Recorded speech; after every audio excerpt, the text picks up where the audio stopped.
Take a drink. It's better.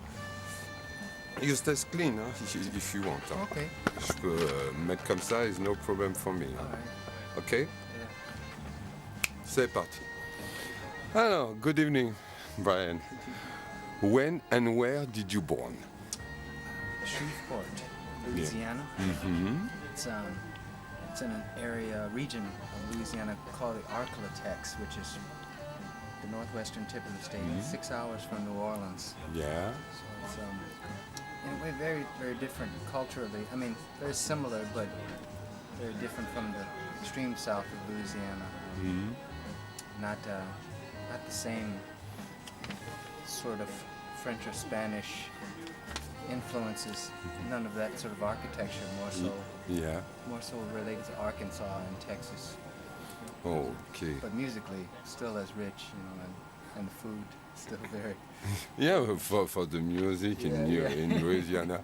I know them. I have the great friend in Byron Holmes. He's live in Paris. He's play guitar, the tribute of Jimi Hendrix because they have the same faces. Wow.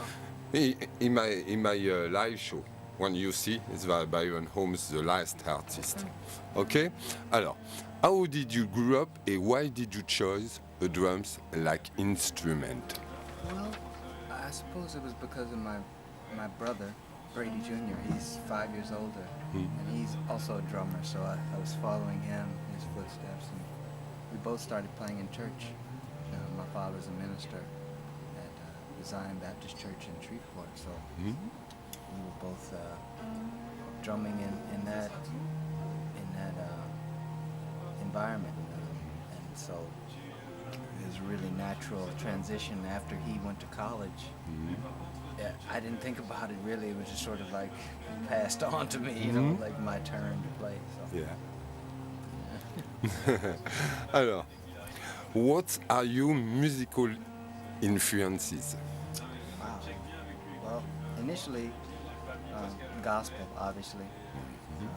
Music I heard growing up in church. Yeah. A lot of choral music and hymns and singing like this. But I distinctly remember at my grandmother's house hearing Al Green for the first time, and then all the great music of the later 70s into the 80s, Earth, Wind and Fire, Stevie Wonder's music, hugely influential, Joni Mitchell's music, and then around the same time, later in high school, John Coltrane's music, Miles Davis's music, and then, then the whole world starts opening up, Duke Ellington, then I started going back and finding more and more things of It's incredible because last week I saw Bobby Durham, the guitar. I had a good friend because I know Rhoda Scott. They play together and it's very great. Bobby, every time he's play here, John Paul. Alors, which have been your first show with the band? Which band? Which band in the beginning? Oh, you mean any group? Yeah. Oh, it would have been with my teachers actually in high school. Yeah. A man named Dorsey Summerfield had a band that existed for many years. My brother had also played with him, and then when I became sort of age, he invited me to play with them, and I learned so much from them as professional musicians, as men, and how to try and make music. Played a lot of socials and these sorts of things, parties and weddings. So I think it's important. Alors, you are the particularly game drums. What's your musical drummer influences? Wow. Well, Elvin Jones. Yeah. He's my ultimate. Tony Williams. Absolutely, Tony Williams. I mean, they're the creators of such unique perspectives and making the drum set to be this expressive force. I mean, obviously history of drums, Papa Joe Jones, Sid Catlett, Papa Joe is really important. Art Blakey, Max Roach, so this lineage of how, it evolves through these people, they're all important. Okay. Alors, maintenant, where and how did you meet Wayne Shorter? I guess it was in the late 90s in Los Angeles. I got a call from him to come and play some music he was working on. Yeah. It may have been possibly through Joni Mitchell, because I'd been playing with her for a time before. So, but I'm not really sure how he came to call me. So I know he's always very open to what's going on in the world. So, but I never asked him anything. But How many times you play with Wayne? Since Because we saw us together in Vincennes, and it's a long time you play before. Well, it's been since 2000 roughly that the quartet has been. So almost 8 years now. It's incredible because John Patitucci, I like again. John, I had been playing with Wayne throughout the years since Phantom Navigator, like before.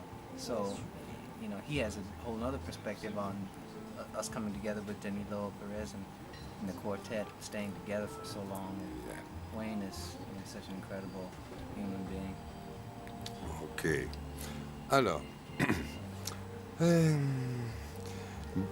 before the show tonight, what did you do? Because we saw us in La Villette. Yes. What did you do during this time? In Paris? Mostly wandered around, just tried to see the city by foot. You working for the first CD? Oh, am I? Yeah, you. Excuse me, I misunderstand. Am I working for? Yeah, I saw the records. Oh, right. In alors, what's the name? Season of Change. Oh, Season of Change. Okay. Right. Well. What did you recording? Okay. When? It was last October. October. Yeah. Last year's. Yeah, last year. So. Yeah. Who's the musician there? It's the fellowship band that has been since 2000 or before. John Coward, my friend from college. Chris Thomas, also. We all three met in New Orleans. Chris plays bass, John plays piano. Myron Walden plays alto. Melvin Butler plays tenor, and Kurt Rosenwinkel plays guitar. So 6 of us now. Alors, did you many session studio during the tour, between the tour with Wayne and with other people? You mean? Yeah. Not so much. No. Some. I play for many years with a friend named Daniel Lanois. Oh, and okay. His music. When? This is constantly throughout the years. Yeah. But I don't do that many sessions. I'm recording with Dave Binney and Scott Colley and Craig Taborn soon after we leave. C'est un long time, you know, justement, Daniel et David Yes, Binney? absolutely. Yeah, we've been playing now for almost, feels like almost 7 years, I guess. Oh, okay. So annually we always do something, if it's only one thing. So 55 bar in New York City. But we've been able to do this tour, which is great. Alors tonight, tell me the musician play tonight is very important with David. Scott Colley, bassist, who I've been playing with for a long time, and just for a shorter time, playing piano, Craig Taborn. Okay. Alors, did you no, attends. Your best memory on stage with Wayne Shorter, with I've got that. That's That's difficult because there's so many moments. Yeah. And, With when? yeah, and many nights where something. Il n'y a pas the dance ou the explosion. It's not just the one thing. Mm. As the saying goes, it's just a cumulative enrichment to my Yeah. life. So it's, like I say, it's almost been 8 years. So there's been so many things. You are very young. It's good. You have the great career in front of you.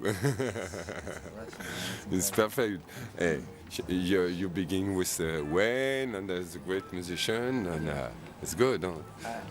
To have that someone you revere so much long before you know them personally, Yeah. to get to know them as a person and have it just get deeper and deeper. Et what do you think the French audience you like? I mean, great, yeah. Yeah. Yeah, Do you remember the incredible show in Vincennes? There were many people and the festival. So many great performances we've had in France. Yeah. So, yeah, hopefully we'll keep coming back. Okay. Alors, the last question: what are your projects, future projects? Well, I'm going to do a little touring with my band, Fellowship Band, and What's the name? You know the name? Yeah. Blade? Continuing with Wayne, Denny and John, and also playing with my friend Daniel Lanois. So that's pretty much the rest of the year. And for the summer, this is for the festival. Well, we play Open some air? festivals. Yeah, open air. Not totally, but Oh, okay. yeah. Alors, did you have the French good contact for the records? Because I saw the Universal and Music is proposed your CD, the new CD. Sure. And did you have a good contact in French? Well, I can't recall meeting someone from Universal yet here. Yeah. But I think they're doing great. They're making the records visible for people, hopefully, and hopefully people will like it. Okay.